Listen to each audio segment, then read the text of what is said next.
Dr. Dhammadeep Dabade from EMCURE Medical Services, and today we are at CSI Con 2022 Chennai venue. Here today with me is Dr. Rajeev Gupta sir, who is the professor and HOD from Gandhi Medical College, Bhopal, and also the consultant cardiologist at Hamidiya Hospital, Bhopal.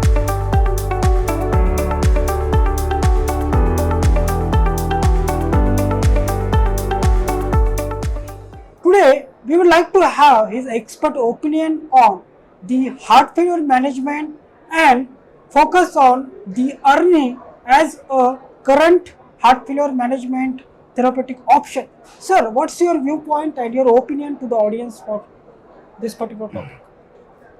Heart failure has evolved over the years, and initially it was thought to be a disease of the mechanical dysfunction of the heart, that is the muscles of the heart, that is the valves, or the filling of the heart, or pericardial disease.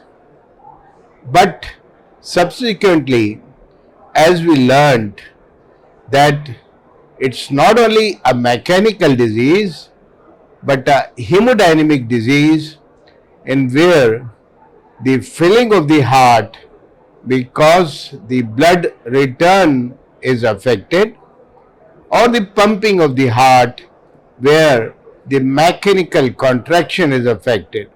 So from a mechanical component, it became a hemodynamic disease, and subsequently we realized that the catecholamines are elevated, there is a change in the renin-angiotensin axis, and there is a change in the aldosterone effect.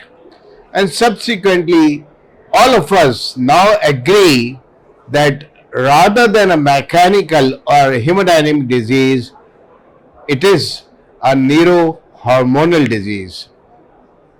We also know that when there is a stretching of the atria, there is a release of atrial natriuretic peptide.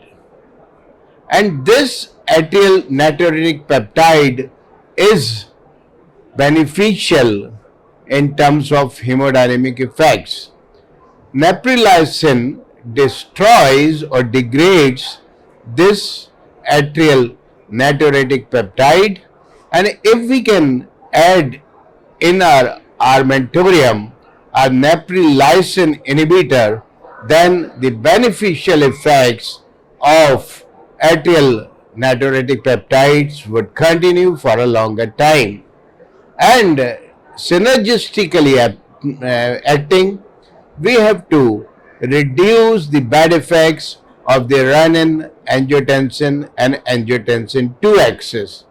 For this we need an AC inhibitor or an angiotensin receptor blocker. So you would agree now that combining a neprilysin inhibitor with an ACE or an ARB will do good to our patient. Unfortunately, we all know that combining an ACE inhibitor with a neprilysin inhibitor would lead to risk of angioedema, and here we get an opportunity of combining valsartan with and neprilysin inhibitor, the so-called ARNI, and it has done wonders over these years. It has reduced the heart failure hospitalization, it has reduced the associated risk of arrhythmias and sudden cardiac death, and changes the hemodynamic milieu to the favor of the patient. Sir, you talked much elaboratively on this heart failure as a disease and the management in terms of this newer molecule like ARNI. But sir, the basic question which again remains, which patients to be targeted, whether in OPD or whether in IPD or hospitalized, or so your take on that, sir? Yeah, Heart failure earlier was believed to be managed as chronic heart failure, and there's no doubt that ARNI finds a place in that. Subsequently, we realized that even in acute heart failure, in myocardial infarction, within the first 24 hours, we start ARNI and gain to our benefit, and we get very rich dividends.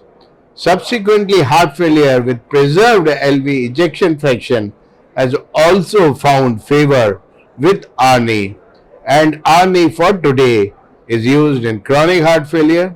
It is used in acute heart failure immediately after myocardial infarction, and also heart failure in preserved left ventricular ejection fraction.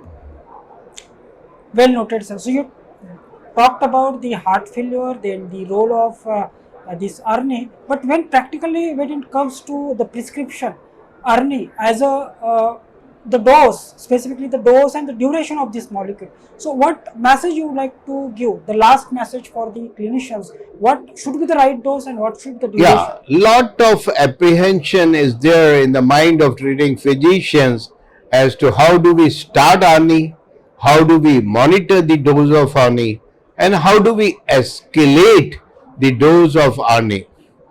Starting ARNI, we have to keep a watch out period when we stop the AC inhibitors or receptor blockers, and it started after 48 hours. When we continue ARNI, just be cautious about the serum potassium levels and the renal functions, monitoring the eGFR that it does not deteriorate, and lastly escalating if there is an hemodynamic tolerance.